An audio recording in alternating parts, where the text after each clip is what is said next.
Oi pessoal, tudo bem? Vamos aí dar continuidade aos nossos vídeos aí referentes a custo, né, de soldagem, né, o quarto vídeo. No último vídeo a gente falou aí sobre o preço, né, aí referente à quantidade de eletrodos que vão ser comprados aí para execução da solda, né, tomando como referência aí essa junta soldada, né, com 20 centímetros de comprimento, né, e com a área específica, o qual a gente já calculou. Beleza, então feito isso, né, um passo importante agora é saber o tempo da execução da solda, né, saber o tempo da execução da solda. E aí, de fato, é uma relação de observação. Então, no caso, vamos supor aqui que o operador, né, o soldador, ele executa, né, o cordão de solda nessa junta de 20 centímetros em 2 minutos. Né, tomando como referência lá a bitola do eletrodo que ele está executando, que ele está utilizando. Né, deu 2 minutos e com essa bitola vai ser necessário 6 passos aí para fechar toda a região. Beleza, então se ele demora 2 minutos ali para um passe, né, para execução do cordão, né, então 6 passes, né, já que a média aqui é 2 minutos, a gente teria 6 vezes 2, que daria 12 minutos por peça.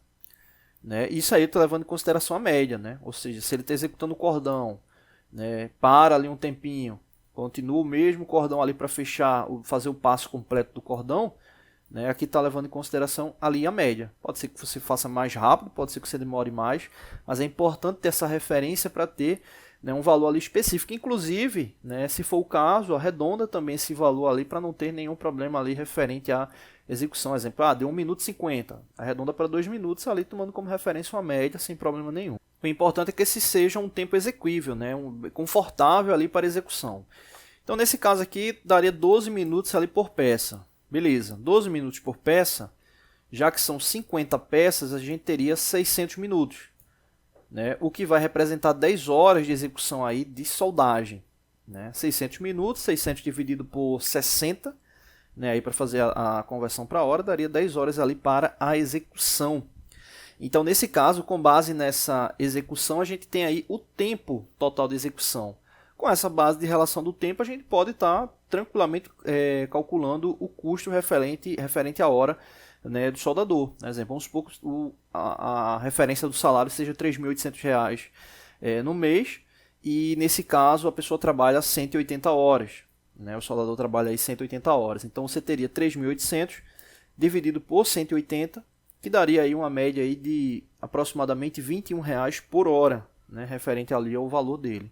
Então, exemplo, R$ 21 por hora, já que nesse caso aí são 10 horas, a gente teria 21 multiplicado por 10, que daria R$ 210, né, referente aí o valor só no que diz respeito à hora de trabalho do soldador. Né? Então, aí seria a relação desse valor.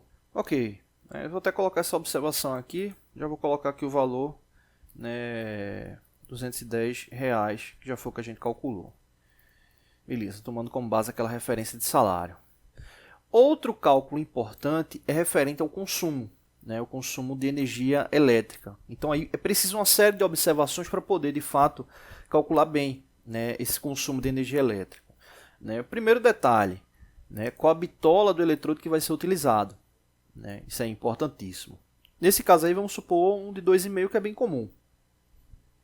Essa bitola do eletrodo, né, a maioria dos fabricantes, eles indicam ali um valor, né, de conversão para a seleção da amperagem na máquina de solda.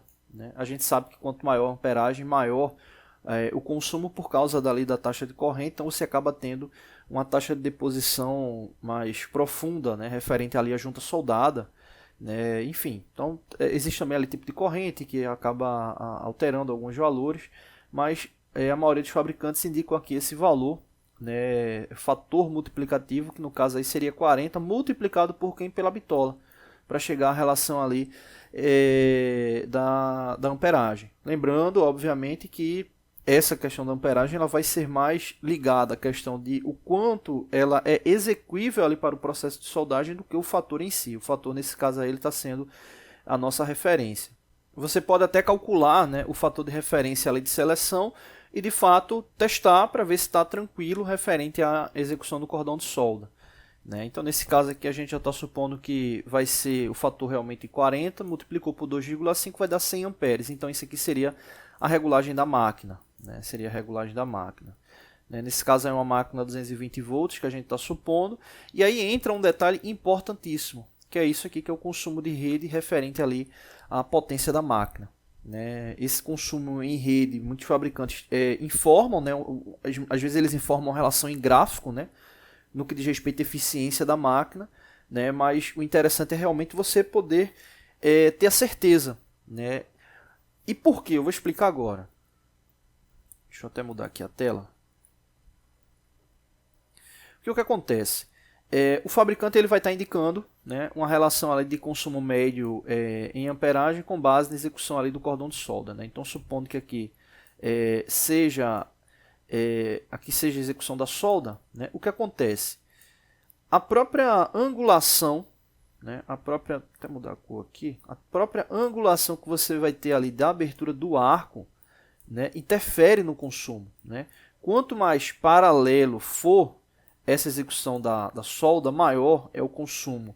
Então é importante que você faça a relação da medição ali no cabo, né, referente ali ao porta-eletrodo, né, para que você possa de fato ter a certeza. Né. Vai lá com o alicate em perímetro, né, toma as medidas de cuidado ali tranquilo e faz o teste lá e verifica quanto é que está tendo ali de consumo. Né. Se você já tem um valor já específico, né, já fez esse teste, melhor ainda. Né, mas é importante ter essa ação. Como eu disse, os fabricantes eles indicam, né, muitas vezes você pega lá no manual, eles trazem uma curva, né, referente ali a consumo. Né, se você conseguir interpretar bem e pegar lá o valor, né, e não quiser fazer o teste real, pode estar utilizando também ali o do fabricante. Que nesse caso aí, né, toma como referência ali a característica da máquina, né, em seu pleno funcionamento. Bom, então fazendo essa análise, né, referente ao consumo de rede, né? Então aqui exemplo, deu 12 amperes. Outro detalhe importante é saber o preço do kWh. Né? Esse daí é um detalhe muito importante. Né? Nesse caso aqui eu estou tomando uma média, né, local aqui, está dando aí aproximadamente 95 centavos, né, pelo kWh. E aí entra aqui outro cálculo que é referente à potência real, que nesse caso aí você vai multiplicar a relação da amperagem de consumo, né, pela tensão. Né? Então aí você vai chegar aí com a potência real, né, como está aqui, deu 2.640 watts. Né? Então é só multiplicar aí a tensão pela a amperagem, né, referente ao consumo de rede, né, no caso aí 220, né, que é a tensão da máquina, multiplicado por 12 amperes, deu 2.640 watts. E aí o que é que você faz? Para converter em quilowatt, é só dividir 2.640 por 1000. Então, dividindo 2.640 por 1000, deu 2,64 kWh. Então, na prática, significa que para essa execução aqui da solda, deixa eu liberar aqui, para essa execução aqui da solda, né, daria aí uma média de 2,64 kW, né, de consumo referente ali à energia elétrica. Né? Então, feito isso, né, aí entra esse detalhe, né, que é o valor do kWh. Se você vai estar consumindo 2,64 kWh e o valor, né, do kWh é 0,95 centavos, aí lembrando que aí você deve alterar de acordo com a sua região. Então significa que daria um custo de R$ 2,37 por hora. Se a execução é de 10 horas, significa que você vai ter 10 vezes 2,37, que vai dar R$ 23,70. Né? Então aí seria a média aí, de gasto com energia elétrica com base nessa execução. Né? Obviamente você pode estar fazendo ali, colocando uma taxa de segurança, um valor percentual de segurança, arredondando, né? Mas aí seria, né, teoricamente o valor de execução real, tá bom? Então é isso, no próximo vídeo aí a gente fala sobre depreciação e manutenção. Valeu!